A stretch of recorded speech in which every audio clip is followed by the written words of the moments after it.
I never thought I would buy my first home and lose my job the same month, via email. It happened in March. My husband and I had been living in a holding pattern for months. Bidding, inspections, endless calls to the realtor, meetings at the bank.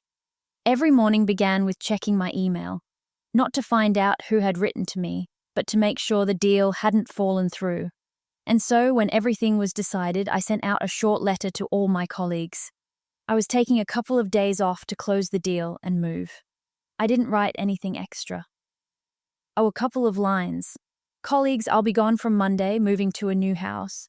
I'll be back on Thursday. I added a smiley, with a key to at least dilute the dryness of the text. But apparently, even the key turned out to be a thorn in the side of one person. My boss. He couldn't stand me from the very beginning. At first I thought it was just a personality trait. Picky, likes to control everything, doesn't like it when someone is too independent. But over time, I realized it was something personal. He was picky about little things, correcting emails even though they were error-free, barging into Zoom meetings to clarify my own decision to the client, and always with that tone that makes your insides clench. He was also the type of person who thinks he has the right to interfere with your health. When I got COVID, he not only insisted that I work from home, but he called me several times and said, "You don't look that bad. Come over, don't be a wimp." He even tried to give advice on what to treat, although I clearly said that I had a doctor, and so a week before my husband and I were supposed to get the keys to our house, I open my email and see a letter from him. It's not "congratulations" or "have a nice vacation." It's just 2 sentences. "We've decided that your position is no longer needed. Thank you for your work. You can have your things for the rest of the day." I reread it 5 times. Only 2 thoughts were spinning. In my head, this is a joke, and why now? My hands were shaking, and I mechanically refreshed the page, as if the letter could disappear on its own. But it did not disappear. In a few hours, my life split into before and after before, endless worries about moving, dreams of my own yard, of my first morning coffee on the veranda, after emptiness. Moving turned into a nightmare of arithmetic, how to pay the mortgage without a salary. I didn't go to the office to get my things. I knew he was waiting for this moment to see my reaction. Instead, I asked a colleague to collect my personal belongings and leave them with security. And then there was silence. At first, I just exhaled. We moved into the house, and I tried to convince myself that this was a new stage, that I would find another job. But the search dragged on. Every morning, I sent out dozens of resumes, and by evening, only automatic rejections came. And then, 4 months later, strange messages started coming in. From former colleagues, from people I barely spoke to. Some wrote point blank, "Half the department left because of the way you were treated." Others hinted, "They're talking a lot about you here. Maybe they'll want you back. Return." The thought alone made me feel hot. I was afraid to even imagine being near this man again. But the money was melting away. And I knew that if he called, I would have a chance. And the conditions I would set, I didn't know yet, that this chance would appear before I had time to mentally prepare myself. Rumors always come like a draft. You can't see where it's coming from, but the curtain is already moving. First, Lisa wrote to me. "He's looking for you. Like, we were all wrong. Let's start over." Then Alex sent me a message. "If you decide to talk, don't talk on the phone, he's recording." I reread recording 3 times, either a warning or a wink of fate. That evening, as I was packing a box of books in the living room, the house still smelled of cardboard and fresh paint. The phone rang. The number had no name, but I knew who it was. The phone has a special heaviness when it's the person you're allergic to. "Hello," I said, as if I was already late for the conversation. "Hello." The voice was, even deliberately, Warm. Good to hear. We're reviewing the structure here, and it seems you and the team, well, the former team, you were good. I found myself wanting to laugh. You were good, like an inscription on a monument. What do you want? I asked, not making any allowances for politeness. I want to discuss a possible return. Not right now, but as soon as possible. He paused. We've all grown out of that situation.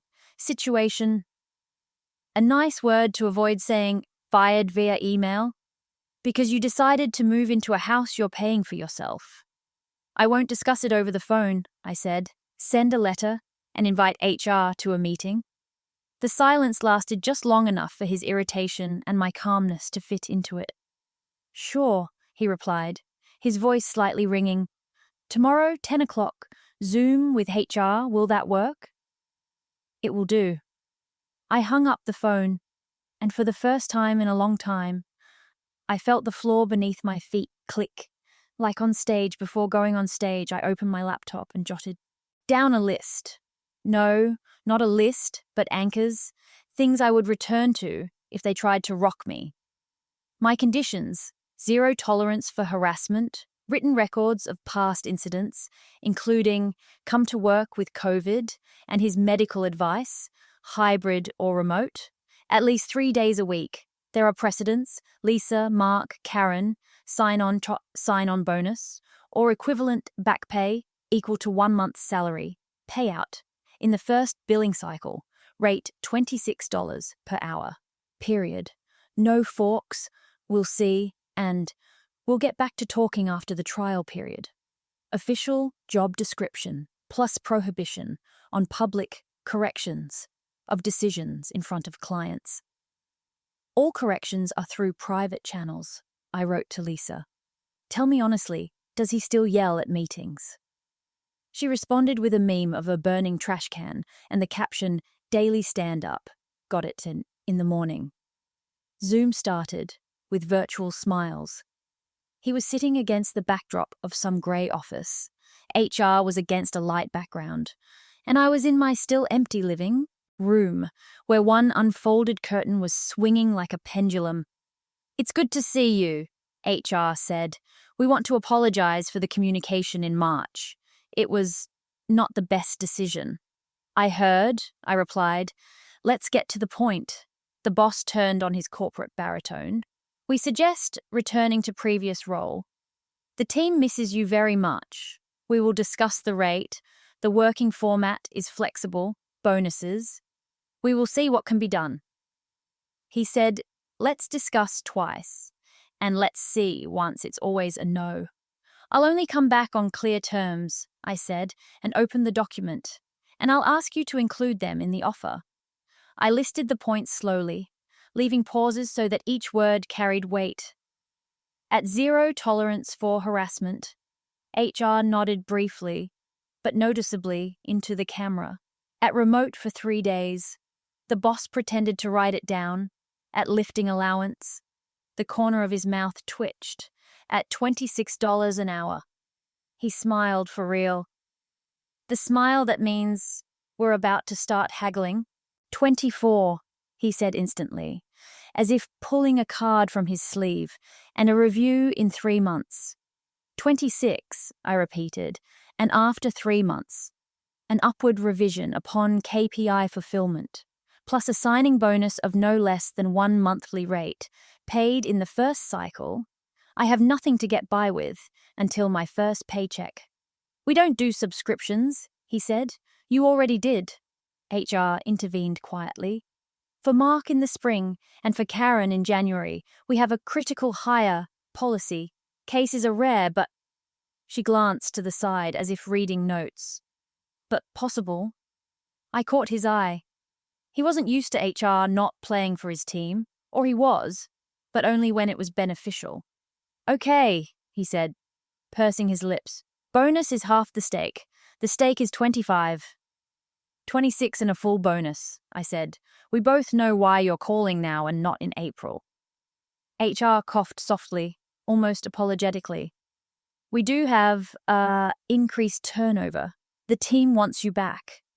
He changed tactics. Let's put it this way. We've all made mistakes. I admit, the letter was harsh. But it's important to move on. We're family. I smiled the way they smile at the pharmacy when they offer you a vitamin for your check. We're not a family, I said calmly. We're a contractual relationship, and if the contract is fair, it will work. He leaned back in his chair. I could practically hear the options running through his head. Pressure? Bribe? Play on pity? He chose pity. I remember you have a mortgage, he said, in an understanding tone. This is tough for all of us. Let's meet in the middle. Between what and what? I asked, between a written resignation, a week before closing, and we're a family, or between 25 and 26? He fell silent. HR didn't pull us out. She just watched like a judge who already has a decision, form ready. Okay, he said finally. 26 remote, 3 days, bonus. One bet in the first payment cycle, HR will prepare an offer. And a zero-tolerance clause for harassment, I reminded him. Plus specific escalation channels. Everything in writing. We'll write it down. HR nodded. And we'll add a review option in 3 months, tied to the KPI. And one more thing, I said, before he was about to close the conversation. All edits and comments on my decisions are private. Not in front of the client. I want this to be part of the ways of work, and I want a list of tasks for the first 2 weeks, so that there are no surprises. He grimaced, but nodded. When we parted, I was not happy. More like even inside, there was no fireworks, but a blank sheet. An hour later, a letter arrived. Offer draft. I opened it and saw exactly what we had discussed, almost. Exactly. In the bonus section, there was the wording, up to 1 monthly rate. Up to is always the door through which promises are made. I highlighted the word and responded with one line. Delete up to, replace with, in the amount of 1 monthly rate. 10 minutes later, a corrected version arrived. I signed it. In the evening, I wrote to Lisa. He agreed, but it seems he thinks he won. She replied, he always thinks that way until the first retro. The first retro was a whole other story. I went on air with a list of agreements, as I promised. He started, with his usual maneuver, let's go over it quickly, and tried to skip the point about public edits. I didn't let him. I had a document. He had a habit. Documents benefit when they are used. 2 days later, he sent me a message in a messenger, not by mail. Come tomorrow anyway. You need to be there in person. I reread it and felt the old, oh well, so what, return. And then I remembered how much so what cost me in the previous version of my life. Please write, officially, to the email. I answered. According to the agreement, 3 days of remote, if to the office. With the reason and in advance, he called. I didn't pick up. He wrote in an email. We need you to show up to the team. It's important for morale. HR added in a copy. Work arrangements are a priority. Personal attendance is when necessary. I suggest doing a general greeting on Zoom. This time I smiled for real, not out of malice, but out of relief. I wasn't the only one holding the door. On Friday, we were doing a demo for a client. He tried to clarify my decision on air one day. A habitual reflex. I looked up, and he stopped mid-sentence. Silence on air is the sound of victory if he's behind you. The demo went smoothly. The client said, this is it. After the call, Lisa wrote, did you see his face? I wrote, I saw the document. That night, almost falling asleep, I remembered that email from March. 2 sentences that cut me off from air. My chest still ached from. Trying the memory. But now there was another picture next to me. A clear offer, a signature, points at which I could get up and say, stop. This was not a happy ending. This was the right start. And in the morning, another cherry arrived. A letter from a client. Thank you for yesterday, and a special thank you for the clarity of communication rare. I forwarded it to HR without comment. And only then to my husband, with one word, breathe. I already had a note on my calendar for 3 months. Review. I knew that by then I would have statistics, a demo, client letters, and one simple truth that I would write on a yellow sticky note and stick to my monitor. We are not a family, we are a contract. When you remember this, even the loudest voice on a call becomes just noise that can be turned down. 3 months flew by faster than I expected. Not because it was easy, quite the opposite. Every day here was a small chess game where you had to think through your moves in advance to prevent him from falling back into his old ways. For the first few weeks, he seemed to have it together.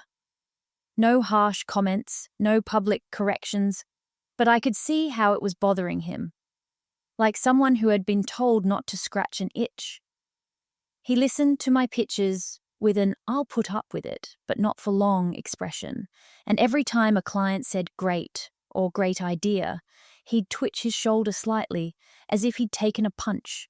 At the end of the first month, he made a test attack. In the team chat, he wrote, "In the future, it's better to make such reports shorter, otherwise clients get lost in the details." I replied, "Reminder that all edits and comments are private agreement from July 17th, Clause 8. The chat went silent. A minute later, he sent me a private message. "Okay, got it." I knew that every reminder was a nail in the coffin of the old norm. By the middle of the second month, the situation had escalated. We were leading a large project with a client who was clearly willing to pay more for expanding the scope of work. I drew up an upsell plan, agreed on it with the team, and sent it for preliminary approval. And 2 hours later, I received a letter from HR with a copy. The boss had sent the client his reworked version without even notifying me. I didn't explode. I printed out both letters, his and mine, and took them to HR. "That's a violation," I said, calmly putting the sheets on the table. He made changes to the client strategy without coordinating with the responsible project manager. HR pressed her lips together and nodded, "We'll figure it out." A day later, he came into our shared Zoom looking like he was preparing for a boxing match. "Well, what's with the dramatization?" he began. "We're one team. The client just needed to quickly—" "We're not a team where someone can interfere with someone else's work," I interrupted. "We work under a contract. And he says that such things are agreed upon." I saw how someone set the applause reaction in a colleague's chat. He saw it too, and it irritated him much more than my words. By the end of the second month, he began to act more quietly. Now he did not attack directly, but tried to push the boundaries, asked to come to the office, just like that, to chat, slipped small tasks outside my responsibilities, tried to transfer remote days to office days due to production needs. I learned to answer briefly, "This is not agreed. According to the contract, 3 days of remote. This task is outside my job description. A written request is required." And yet, I waited for those 3 months. It wasn't just a time to reassess the rate. It was a point where a new reality could be cemented.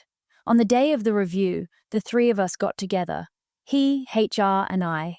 "Well," he began, "our indicators are good, no complaints about the work. The clients are happy. The clients are happy," I repeated, and we exceeded the KPI plan by 18%. "So, let's move on to the issue of the rate. Let's not get hung up on the numbers," he said, softly. "We also have a common financial situation. We have a contract," I answered, and he talks about an upward review upon KPI fulfillment. We fulfilled it. HR pulled out a folder. "I've prepared the calculations. Based on the indicators, I recommend a 10% increase." He looked at her as if she had just suggested selling the office building. 5, he said. 5%, and that's in the next quarter. 10 now, I answered, and a bonus for exceeding the performance, as stated in the company policy. We sat in silence for just long enough for it to become unbearable. He gave in first. Okay, 10, but no bonus. Bonus 2, I said. Next time, it won't be a matter of dispute because everything will be recorded in advance. In the evening, Lisa wrote, I heard you took 10. That's a record. I replied, that's not a record, that's the norm. But the next day, something happened that I didn't expect. I got a call from one of the clients we'd been working with almost since the first day of my return. Listen, he said, did you know that your boss sent us proposals directly, without you? I felt my insides go cold. When? I asked. Last week. We turned him down, said that we only wanted to work through you, but he acted strangely. He asked if we could discuss the details without you. I thanked him and hung up. Inside, everything was boiling. But I already knew. Such things are not solved head-on. They are solved in such a way that it does not happen again. I opened my laptop and started writing a document titled Contract Violations, October. And at that moment I realized the story is just beginning. The document titled Contract Violations, October, grew before my eyes. Each new item was not just a complaint. There were specific dates, screenshots, names of clients. I recorded everything, from accidental bypass emails to changes in documents without my knowledge. By the end of the week, I had 8 pages of evidence. It wasn't a collection of emotions, but a cold chronology, where every line screamed, he doesn't know how to play by the rules, even when those rules are his own. On Friday morning, I sent the document to HR, CCing the company lawyer I once worked with on an internal project. I knew that from this point on, the matter would not be let slide. HR called me that evening. We saw that, she said quietly, almost apologetically. Thanks for the details. Can you join us for an unscheduled meeting tomorrow? Tomorrow was Saturday. I realized that something serious was going on. The meeting began without greetings. On the screen were me, HR, the company lawyer, and him. The boss had a piercing look, but without the usual bravado. We have studied the materials presented, HR began, and we have come to the conclusion that there have been repeated violations of written agreements. Violations? He tried to smile. We are not all, the lawyer interrupted him. These were personal conditions, fixed in the offer. He tried to shift the blame. Well, let's be honest. Clients like it when the chain of responsibility is violated, I asked, evenly, or when they are lied to about who is leading the project. He fell silent. HR opened my document and started reading out the points, one after another. Each violation was like a hammer blow. On the 5th point, he tried to object. This is a trifle. These are systematic actions, HR retorted, and they fall under internal policy as deliberate violation of the terms of the employment contract. He turned pale. The lawyer put a pen down in front of him and said, You have 2 options. First, you cease all contact with clients, my name, overseas, except for approved emails with HR copied, and formally assign her all projects where she was originally assigned. Second, we launch an internal investigation, which could result in disciplinary action, up to and including termination. For the first time in a long time, I saw fear in his eyes, not irritation. He nodded. Okay, he exhaled. We'll do the first thing. I didn't smile, I just nodded. After the meeting, one of the clients called me. Listen, he said. We wanted to extend the contract here, but only on the condition that you remain our manager without intermediaries. I thanked him and forwarded the letter to HR. The response was short. Noted. The contract is assigned to you. A week passed. I still hadn't gone to the office. All my remote days remained in place. The rate remained the same, the bonuses too. The difference was that now he didn't dare cross any boundaries. Any attempt was immediately recorded and filed in a new folder in case of anything. For the first time in a long time, I felt that I had control not only over my work, but also over that part of my life that I had previously given over to the mercy of other people's moods. On the last working day of the month, I received a letter from HR. We would like to thank you for your professionalism and endurance in difficult situations. The team appreciates your contribution. I read it twice and realized, for some people, this is just a routine formality, but for me, it is a symbol that even in the most rotten system, you can build your own rules. If you have evidence, a firm tone, and the memory that we are not a family, we are a contract. I closed my laptop and went to the kitchen, where my husband was already putting the kettle on. "How's the day?" He asked. "Clean." I answered, like a sheet of paper, which is convenient for starting something new. And for the first time in months, I truly believed that this was just the beginning.